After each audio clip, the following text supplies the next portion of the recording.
오전 첫 시간에는 28장의 그 첫 단락과 두 번째 단락의 큰 요점을 정리를 하는 시간을 가졌습니다. 이번에 이제 3절, 4절로 나갑니다.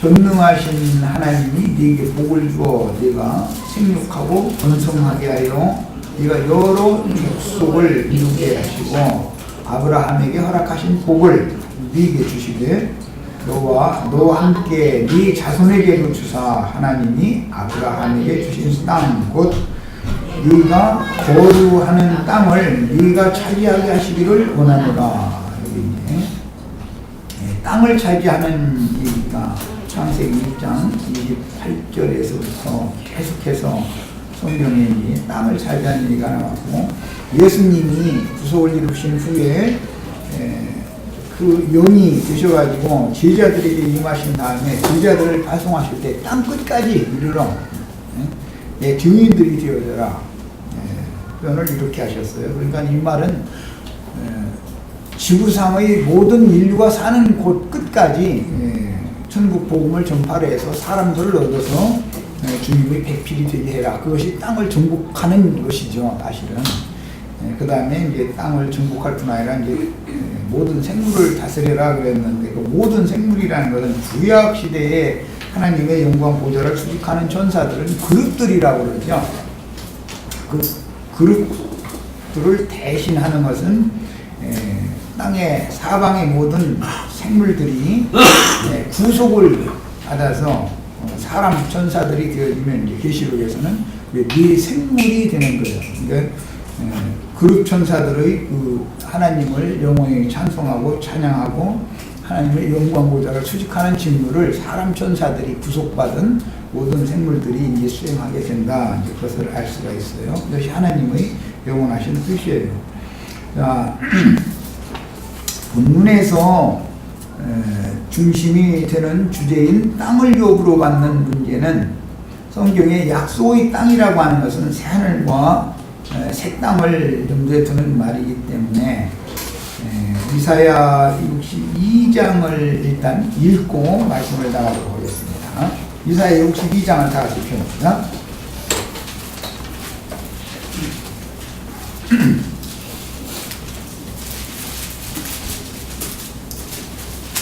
이사야 62장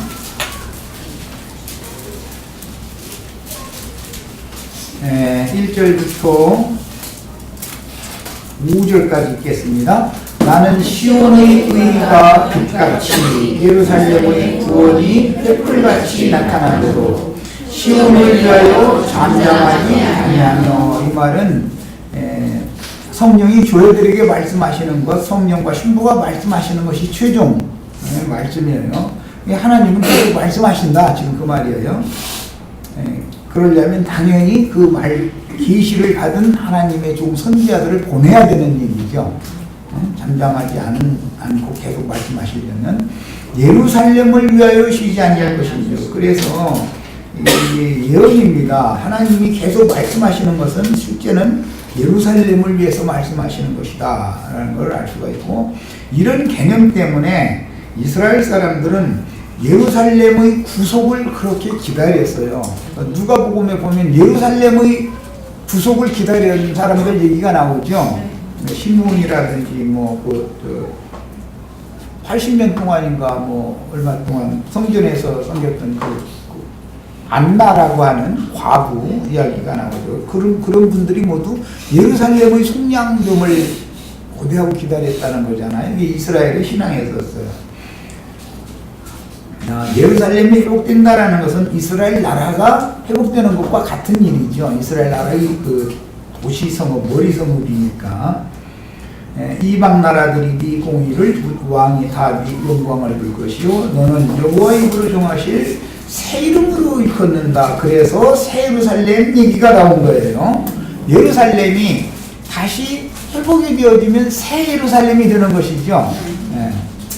그 다음에 또 여호와의 손이 아름다운 관 네 하나님의 손의 왕관이 될 것이라. 다시는 너를 버림받은 자라 부르지 아니하며 다시는 네 땅을 예루살렘 성이 있고 예루살렘 성에 속한 땅 이야기가 지금 나왔어요. 우린 지금 야곱에게 아브라함의 복을 빌어줘가면서 땅을 차지하게 하는 너와 네 자손들이 땅을 차지하는 복을 지금 빌어줘가면서 바단 아람으로 야곱을 보낸 이야기를 지금 우리가 읽고 있는 중이에요. 그러니까 예루살렘은 하늘에 있는 것이고, 그래서 이런 개념이 잘 이해되어야 돼요. 그래서 하늘의 예루살렘, 위에 있는 예루살렘이라는 말이 신약성경에 나오는 것이고, 예루살렘은 위에 있어요. 하늘에 있지만 그 하늘에 있는 예루살렘이 새 땅으로 내려오면 새 하늘과 새 땅이 결혼을 하는 것으로 연합된다. 하늘과 땅이 만난다 그 말이에요. 이것은 세상에서 남편과 아내가 이제 그 혼인을 하는 날은 이제 그 하늘과 땅이 만나는 것이죠. 이게 상징이에요. 네 땅을 황무지라 부르지 아니하고, 황무지는 저주받은 땅이라는 말이죠. 오직 너를 헵시바라 하며 나의 기쁨이 그녀에게 있다 그런 말이죠. 네 땅을, 예루살렘의 땅을 그 말이에요. 예루살렘의 땅을 뷸라라 하리니, 그것은 결혼한 여자라는 뜻이에요. 그러니까 땅과 하늘이 만나는 것을 지금 연대해주는 말이에요. 이제 이 이사야 선지자는 66장 마지막에 하늘은 나의 보좌요 땅은 나의 발등상이 이렇게 이제 설명을 했어요. 자, 이런 이제 모든 말씀들을 연결해서 생각해야 돼. 그러니까 하늘과 땅이 만난다라는 건 하나님과 땅에 있는 사람들이 만나는 걸 말하는 것이죠. 실제로는 거룩한 성 새 예루살렘이 오늘 세상에 내려오죠. 새 땅으로 내려오는 거잖아요. 자, 거룩한 성 새 예루살렘이 땅에 내려오면은 양머리의 장막이 되는 것이죠. 그래서 예루살렘 성의 그 완전한 기업이라고 하는 것은 땅의 양머리들의 그 장막, 하나님의 장막에 들어온 사람들이, 성에 들어간 사람들이 기업이 된다 그 말이단 말이에요 지금. 자, 다시는 네 땅을 황무지라 부르지 아니하고 오직 너를 헵시바라 하며 땅을 네 땅을 예루살렘에게 속한 땅이에요. 땅을 꿀라라 하리니 이는 여호와께서 너를 기뻐하실 것이며 여호와께서 예루살렘을 기뻐하시는 것이다 그 말이고, 네 땅이 결혼하는 것처럼 될 것이다. 마치 청년이 처녀와 결혼함 같이 네 아들들이 너를 취하겠고, 예루살렘의 아들들이 예루살렘을 취한다 지금 이렇게 되는데, 실제로는 예루살렘의 아들들이 예루살렘에게 속한 땅을 취하는 거예요. 그러니까 이스라엘 나라를 잘 생각해 보셔야 돼요. 예루살렘에는 예루살렘 신전과 왕궁이 있고 그 안에 하나님의 영광이 있는데, 그 하나님의 영광 앞에 들어갈 자격이 있는 자들이 있고 나머지는 이스라엘 땅에서 흩어져서 살죠. 그러니까 예루살렘이 속량되어진다라는 말은 팔레스타인 땅의 구속과도 관계가 당연히 있는 얘기죠. 예수님이 구속을 이루시면 예수를 믿음으로 영접한 성도들이 당연히 구속받는 것이죠. 그런 이치를 지금 말하는 거예요. 그러니까 새 하늘과 새 땅이 혼인을 한다, 결혼한다 이 말이 무슨 의미인지를 잘 이해하셔야 되겠어요. 신랑이 신부를 기뻐한 같이 네 하나님이 너를 기뻐하시리라 그랬어요. 자, 이것이 먼저는 교회라고 하는 것도, 교회도 구속을 이루신 주님이 그 영이 되셔가지고 먼저 제자들에게 임하셔서 제자들을 또 보내서 전도를 하게 해서 먼저는 예루살렘 교회를 세우고 다음에는 안디옥 교회를 세워요. 그 두 교회는 모교회다 그래요. 유대인들을 위한 모교회, 이방인들을 위한 모교회. 모교회가 둘이죠. 그러니까 야곱의 아내가 원은 레아도 되고, 레아도 있고 라헬도 있는 거예요. 라헬은 이방인들 교회, 안디옥 교회를 이제 실현하는 것이라면 레아는 예루살렘 교회를 말하는 것이란 말이에요. 자, 이제 이런 것이 다 상징들이에요. 자, 그런데 중요한 것은 교회도 마찬가지로 주님과 교회는, 그리스도와 교회는 상호 배필 관계죠.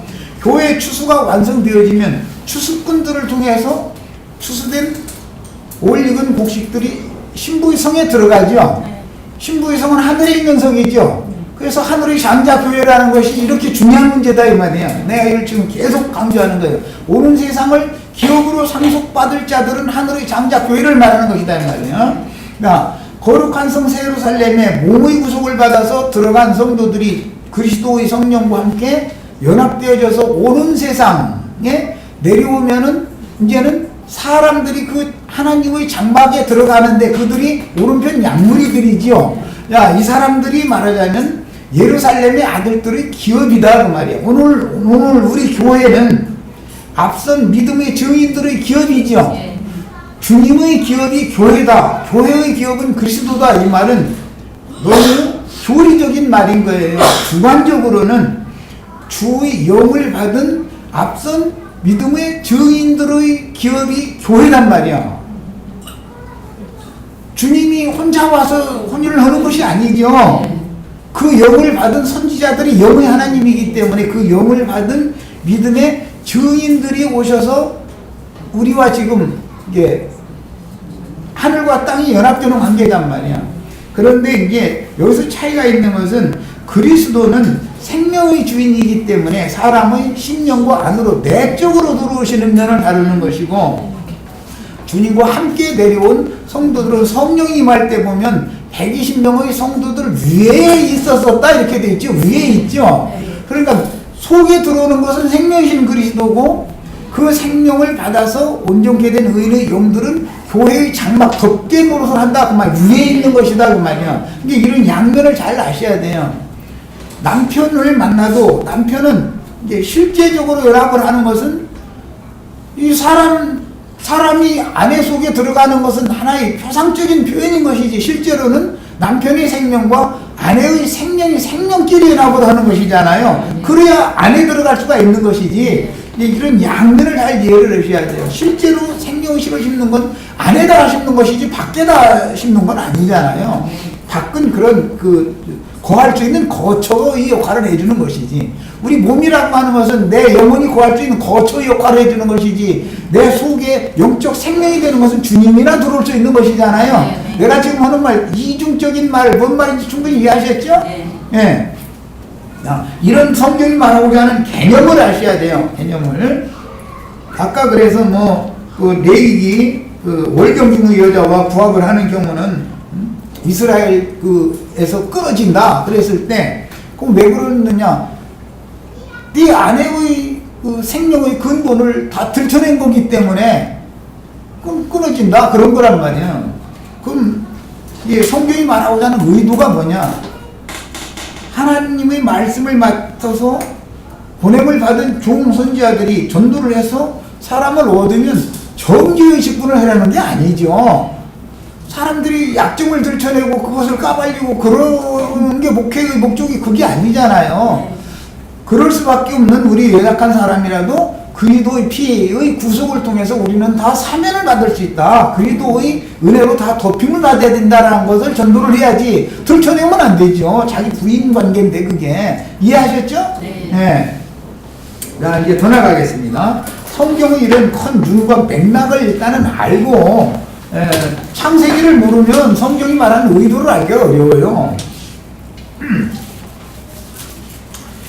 야곱은 이제 약속의 땅을 기업으로 혼자 받는 게 아니라 그 자손들도 같이 받는 것을 축복을 받았죠.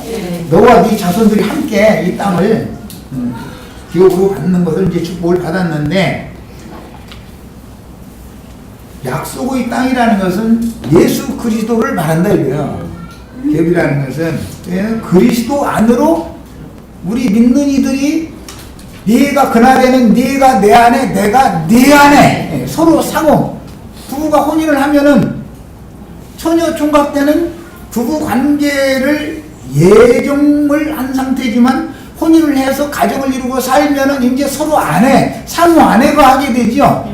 개념이 그런 거예요. 이제 이 말을 잘 이해를 하셔야 돼요. 이것을 이렇게 할 수 있으려면 예수 그리스도의 성령이 내 안에 들어가고 나의 영이 예수님 안에 들어가야 되는 문제겠죠. 몸으로 하는 문제가 아니니까 이것은. 밖에 있는 것은 하나의 그 속 생명을 거할 수 있는 거처가 되는 얘기인 것이지, 밖에 거처 문제와 상호 안에 들어가서 내재해서 생명을 실제로 생산하는 문제는 개념이 다르죠. 일단 시집을 간다 그러면 친정을 떠나서 시집댁으로 시댁으로 간다 이제 그 말인데, 남편집으로 간다 그 말인데, 장가를 가면 자기 집을 떠나서 장인어른 집으로 간다 지금 그 말인데, 그러면 서로 장인 집에 들어가는 것, 시댁에 들어가는 것은 사람이 몸이 움직인 것이지만 실제로는 부부가 생명을 생산하려면은 한 방에서 같이 이제 살아야 되는 것이죠, 한 집에서. 예, 그런 양면을 잘 이해를 하셔야 돼요.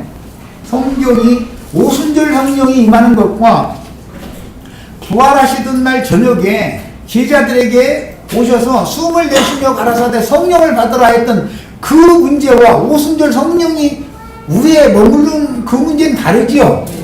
지금 내가 하는 말을 충분히 이해하셔야 돼요. 부활하시던 날 저녁에 유대인들이 두려워서 문을 닫고 있었죠.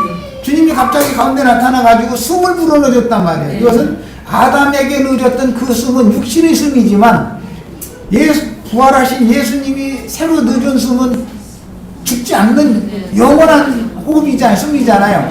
그 숨을 받으면은 믿는 제자들 속으로 들어오죠, 성령이.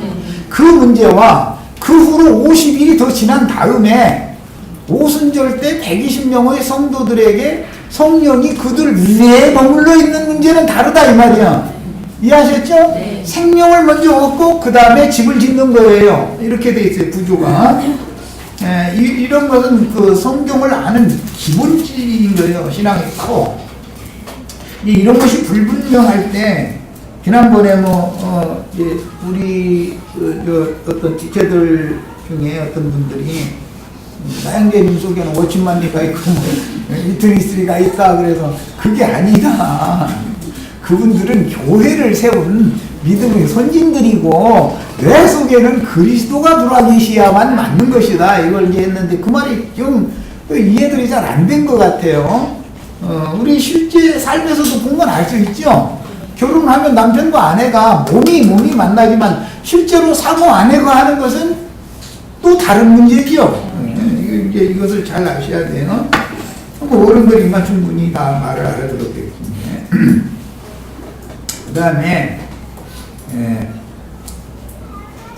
야곱은 우여곡절이 있었지만 네 아내에게서 12아들들을 열매로 얻은 충성스러운 경작자였으니 구속을 이룬 그리스도의 그 영께서는 모든 족속에게 사자들을 보내어 땅 끝까지 전도하게 하심으로 천국의 씨로 모든 족속을 얻어서 아내로 취하실 것을 예시하며 네 아내들은 야곱의 네 아내들은 결국 어린 양의 보좌 앞에서 주님의 영광을 세세토록 찬송하는 네 생물들이 되어져서 예창조의 그릇들의 직무를 대신하게 되는 것이다.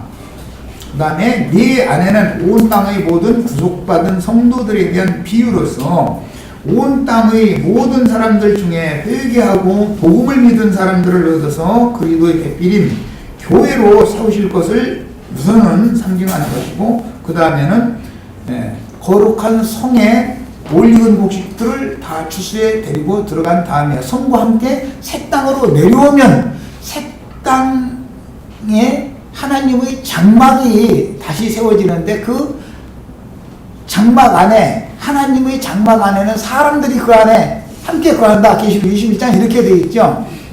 지금 현재 우리는 하나님의 장막이 교회에 있는 것이고 오늘 천년왕국에서는 오른편 양무리들을 위한 장막이 되는 것이다. 이게 두 단계를 거쳐서 이 이삭이 야곱에게 축복한 축복 말씀이 실현된단 말이에요, 역사상에.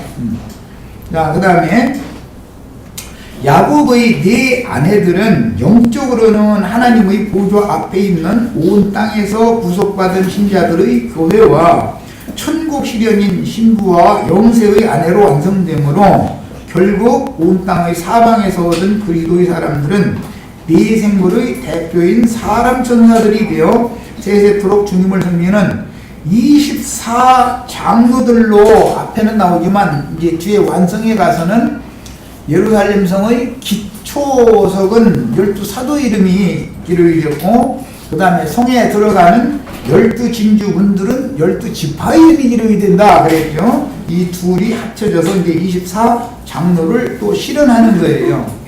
네, 그 다음에 이제 28장 5절로 가겠습니다. 이에 이삭이 야곱을 보내매 그가 밧단 아람으로 가서 라반에게 이르렀으니 라반은 아람 사람 부두엘의 아들이요 야곱과 에서의 어머니 리브가의 오라비더라 그랬어요. 야곱의 그 백필이 될 사람들은 가나안 여자들이 아니다 지금 그 말이에요. 밧단 아람 여자들이에요. 이것은 하나님이 일단 정해놓으신 거예요. 아람 사람이라는 말은 창세기 10장 22절 빨리 읽고 읽어보겠습니다. 창세기 10장 22절 한 절만 빨리 읽어보겠습니다. 셈의 아들은 엘람과 아수르와 아르박삭과 룻과 아람이요. 다섯 번째 아들이죠. 노아의 장자 셈의 다섯 번째 아들이 아람이에요. 밧단 아람이라는 말은 아람 사람들이 거주하는 평야 그런 뜻이에요. 밧단이라는 말은 평야라는 말이에요. 자, 그래서 창세기 10장 22절 셈의 다섯째 아들, 이게 노아의 손자죠. 아람 족속이 거주하는 거처가 밧단 아람이다 그래요. 그들이 거주하는 이제 그 중심 도읍은 다메섹 메소포타미아 지역이라고 그러죠. 팔레스타인 북동쪽 지중해로부터 유브라데스강, 티그리스강 유역을 아람 평야, 밧단 아람이라고 말합니다. 고대에는 아람어가 그 전역의 공용어였듯이 메소포타미아 지역은 셈의 후예 중 문화가 발전했던 곳이니 성서의 일부는 아람어로 쓰여져 있는 것은 히브리인들은 동방 땅이라 일컫던 메소포타미아 문명에 큰 영향을 받은 민족이기 때문입니다. 거기에서 강을 건너온 사람들이 히브리인들이죠. 밧단 아람에서 나온 사람들이에요. 그게 아브라함의 이제 족속인 거예요. 아람 평야 하란의 나홀성에 거주하던 이게 밧단 아람은 어머니의 모태와 같은 거예요. 믿는 이들로 하자면 우리 거듭난 사람들은 본향이 어디냐 그러면 육신의 본향은 밧단 아람입니다. 이렇게 이해를 하면 되는 거예요. 아브라함의 그 원적지, 아브라함의 조상이 거하던 곳이에요. 거기가. 아람 평야 하란의 나홀성에 거주하던 아람 족속 중 부두엘은 아브라함의 형제 나홀의 막내 아들로서 리브가와 라반의 아비이며 라반은 부두엘의 아들이요 야곱의 어미인 리브가의 오라비인데 본문에서 야곱이 에서보다 앞에 언급된 것은 영적 장자권이 이제는 야곱에게 있다라는 것을 보여주는 거예요. 누구의 이름을 앞에 둔다. 이것은 누가 우선권, 누가 앞선자냐라는 것을 지금 성경이 의도적으로 기록을 하는 거예요. 그러니까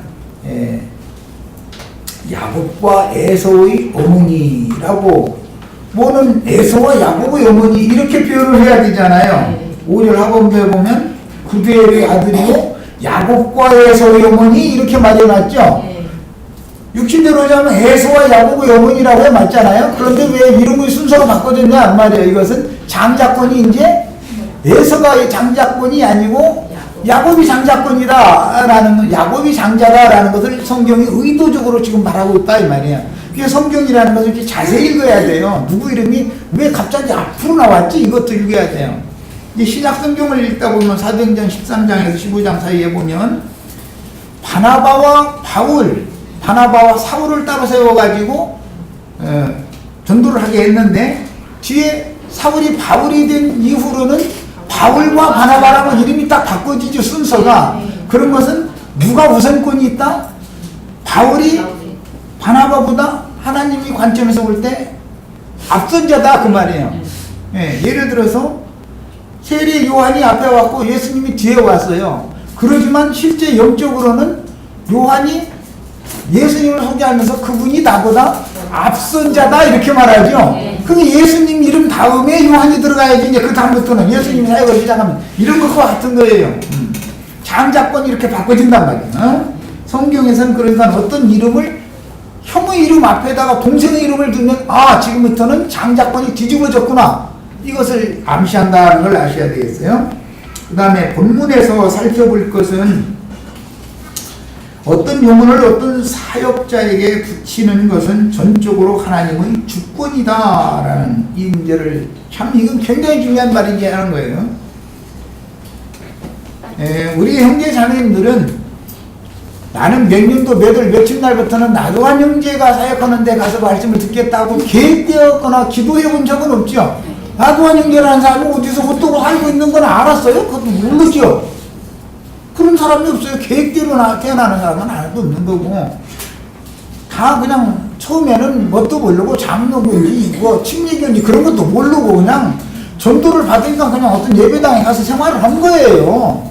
그럼 나중에 보니까 뭐 장로교단이라는 게 다르고 침례교단이 다르고 서로가 가르치는 것이 다르고 이런 것도 한참 지나서서 한지 알게 됐죠.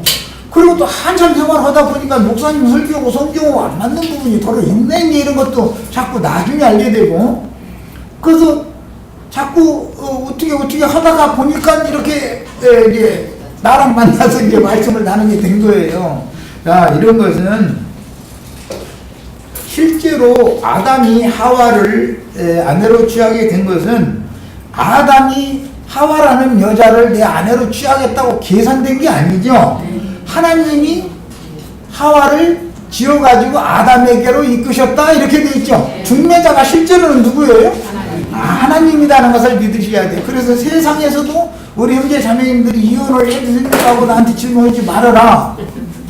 그것은 하나님께서 절대 주권하에서 온 세상을 다 한눈으로 살펴보고 나서 너한테는 이 사람이 딱 짝이다 제격이다 해서 짝을 붙여놨으니까 순종해라. 나 자꾸 그 얘기를 하는 거예요. 이혼을 할지 말지를 나한테는 물을 필요가 없어. 이것은 예배당 목사님들한테는 가서 물어봐도 돼요. 그 사람들은 뭐 이제 가르치겠죠. 그렇게 하라 말아를.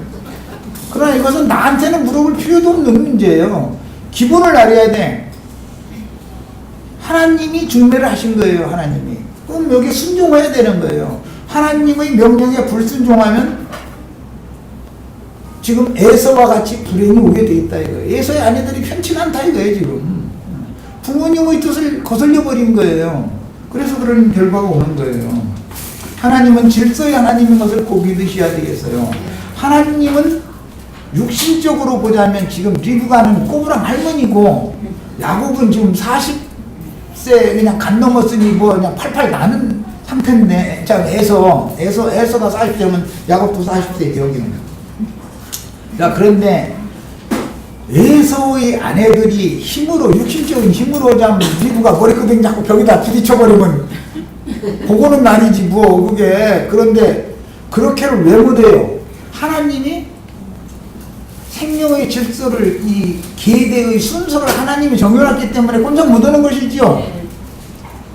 그래서 하나님은 질서의 하나님이다 이거예요. 하나님의 질서라는 것이 이게 생명의 구원을 말하는 거기 때문에 교회 생활을 할 때 질서의 하나님을 배워야 돼요. 순종하는 거예요. 무조건. 이것을 못 배우면은 아버지나 어머니의 단점이 왜 없겠어요? 단점이 없고 장점만 있는 부모님 앞에서 자라면은 굉장히 훌륭한 사람 될 것 같으죠? 그렇지 않은 거예요. 다듬어지지 못해서 안 되는 거예요, 그게. 사무엘 선지자를 세울 때 길러내는데 보면 엘리 제사장 같이 이상한 사람 밑에다가 넣어놓고 기르잖아요. 그럼 나쁜 것을 여간 많이 받겠어요? 그런데도 훌륭한 선지자가 된다 이 말이에요. 하나님의 어떤 교육 방법이라는 것은 사람의 생각과 같지 않다. 그러니까 우리는 매사를 통해서 하나님 앞에서 자꾸 지혜와 계시의 영을 통해서 자꾸 온전케 되어지도록 자꾸 양육을 받아서 배워야지요 자꾸. 그런데 사람은 어느 정도 되면 거슬리려고 그러죠. 제가 홍영재님 아이들은 지금 마시는 게 그때를 넘어서는 게 다행인데 이제 요즘엔 한 뭐 12살, 13살만 먹으면은 어머니 거슬리다가 15살만 먹으면 아버지도 눈에 안 보인다고 그래요. 그런데 요즘엔 아버지를 더 물어먹여 본다고 그래야 돼 이상하게. 이 시대가 참 많이 바꿔졌죠. 그런데 그건 정상적인 과정이 아니죠.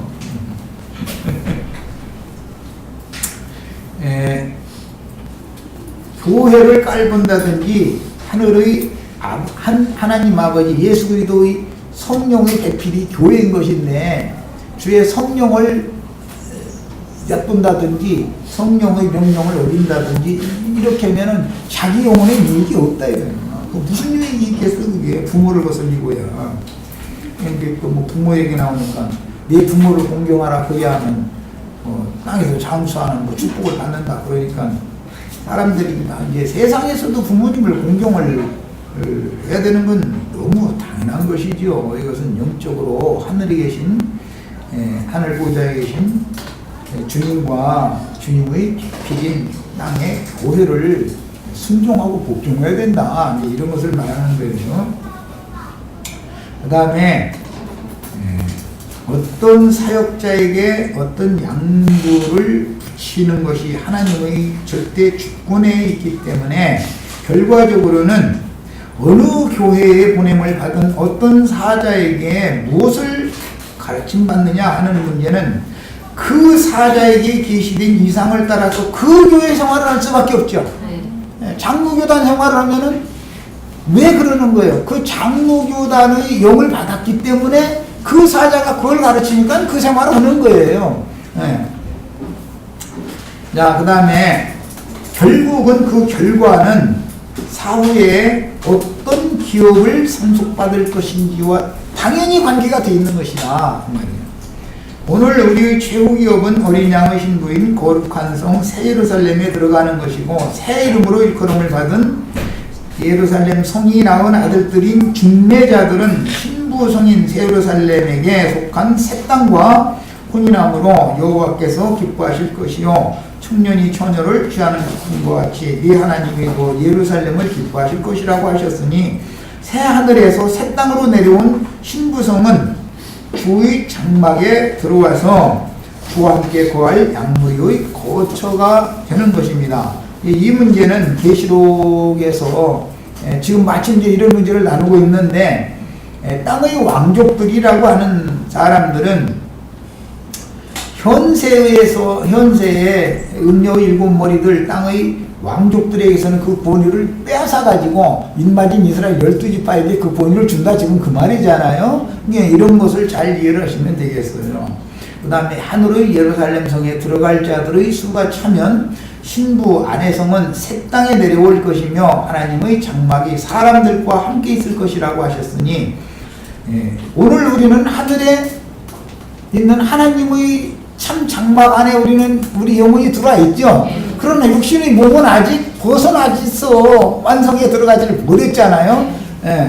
오는 세상의 땅의 양무리들이 마찬가지다 이거예요. 자, 하늘에 준비하신 한 성에 들어갔다가 오는 세상에 주와 함께 내려오면 주님은 지금 이제 성령으로 역사하시는 거예요. 주와 함께 온다 이 말은 성령을 통해서 역사하신다 이 말이에요. 오른편 양무리의 장막의 이름으로 구속받은 오른편 양들이 거처가 되어 장막절을 완성적으로 실현하는 것을 알 수가 있습니다. 그러니까 오늘 우리는 초막절을 지키고 있는 것이지 장막절을 이룬 게 아니죠. 성경에 똑같은 절기인데 일곱째 절기가 초막절이잖아요. 어떤 데서는 장막절이라고 그러고 어떤 데서는 초막절이라고 하고 초막이라는 것은 아직 우리가 육신을 입고 있다라는 것을 말하는 거예요. 장막이라는 것은 완전한 참장막, 신령한 장막을 이룬 것을 말하는 거예요. 그러니까 천년왕국의 장막은 장막절을 이룬 것이고 교회는 초막절을 실현하는 것이잖아요. 예수님 오셨을 때도 명절 끝날 곧 초막절 끝날에 큰 소리로 외쳐가시죠. 이렇게 말씀하시죠. 예수님이 오셨을 때 교회를 이룬 것은 초막절을 이루러 오신 거예요. 그러나 천년왕국에서는 하나님의 장막에 들어간다고 되어 있지 초막에 들어간다고 되어 있지가 않죠. 이런 이치를 성경이 말하는 의도를 잘 아셔야 되겠어요.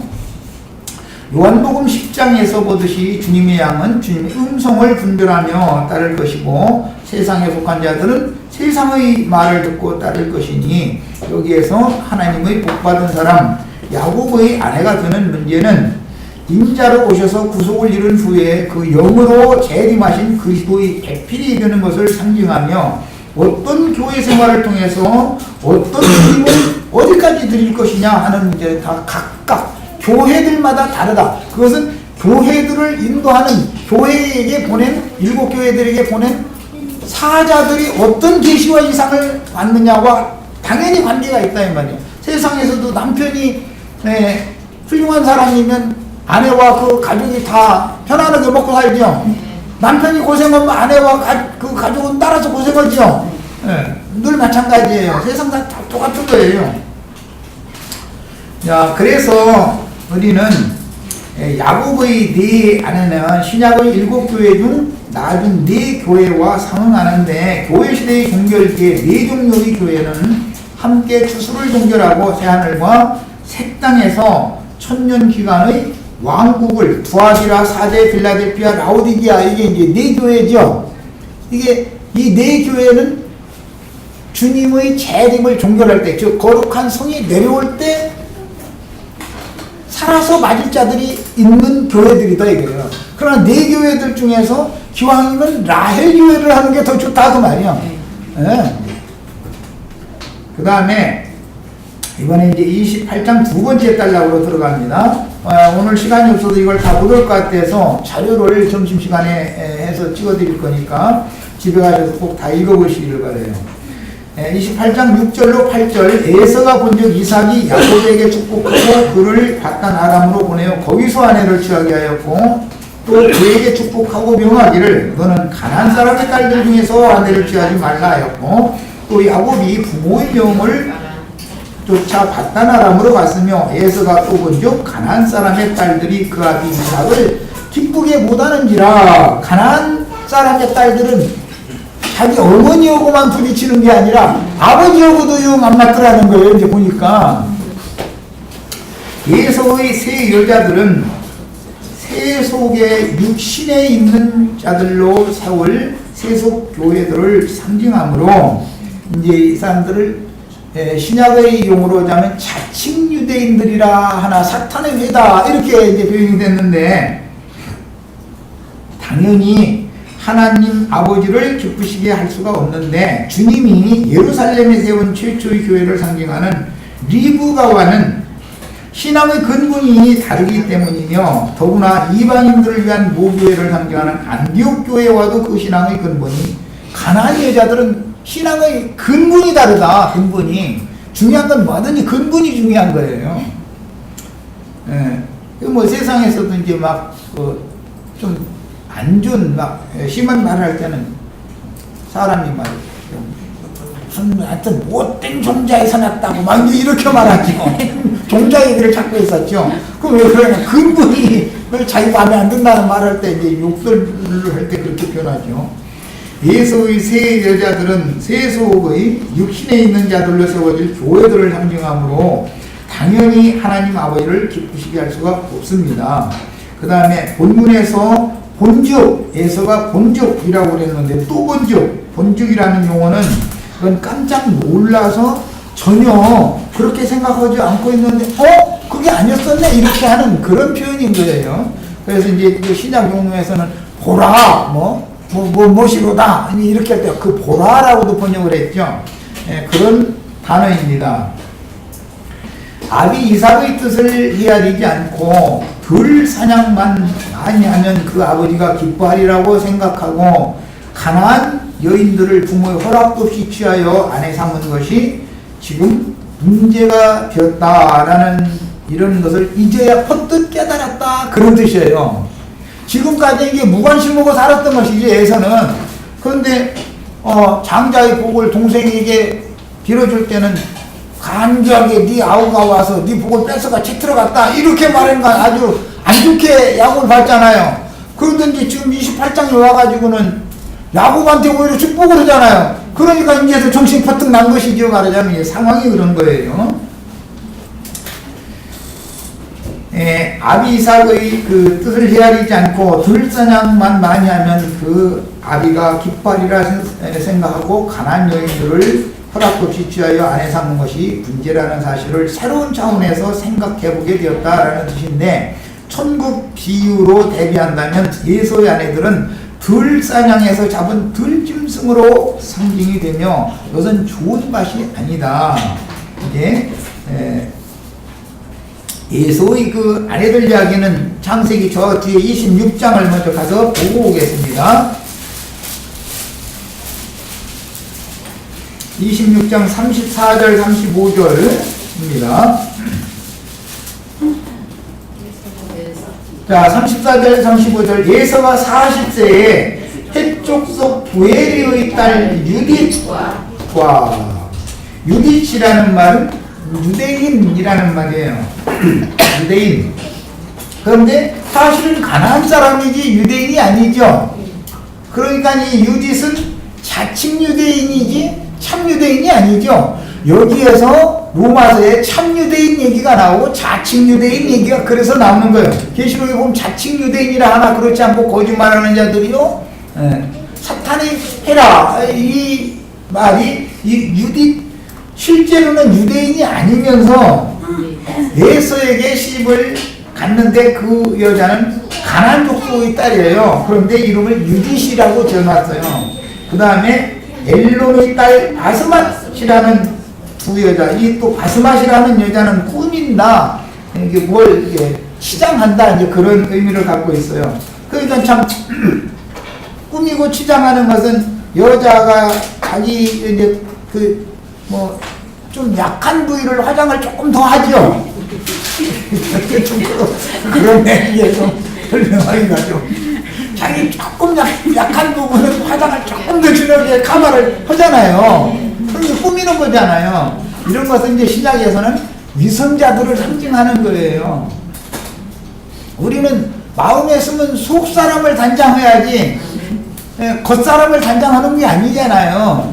그런데 이제 자칭 유대인들이나 꾸미기를 좋아하는 사람들은 자꾸 밖을 치장을 한다 이거예요. 그러다 보니까는 뭐 이 사람들 얻어가지고 선교 헌금 내가지고 뭐 한다 뭐 한다 다 그 꾸미는 거죠. 실제로는 속은 그렇지 않아요. 속은 다 그 교회라는 것이 완전히 썩어 있는데 겉으로만 치장을 해가지고 사람들 눈을 속이는 거예요. 그러니까 말하자면 이제 화장품을 조금 진하게 약한 부위에다 이렇게 바르죠. 예. 예. 하는 게 다 상징이다. 이런 것은 자칭 유대인들의 해 또는 그 작은 아내로 상징되어진 그 바스맛이라는 여자는 위선을 좋아하는 여자다. 이런 사람들이 결과적으로는 음료 교회를 세우게 마련이다 이거예요. 이런 사람들이. 그게 이제 상징인 거예요. 자, 그래서 예서의 아내들은 땅에 속한 육신에 속한 사람들이고 위선자들의 율법교회를 상징하는 거예요. 야고보의 아내들은 은혜를 입은 사람들의 그리스도의 몸된 교회를 상징하는 것이죠. 성경을 읽을 때는 이런 큰 관점을 잘 잡고서 읽으셔야 돼요.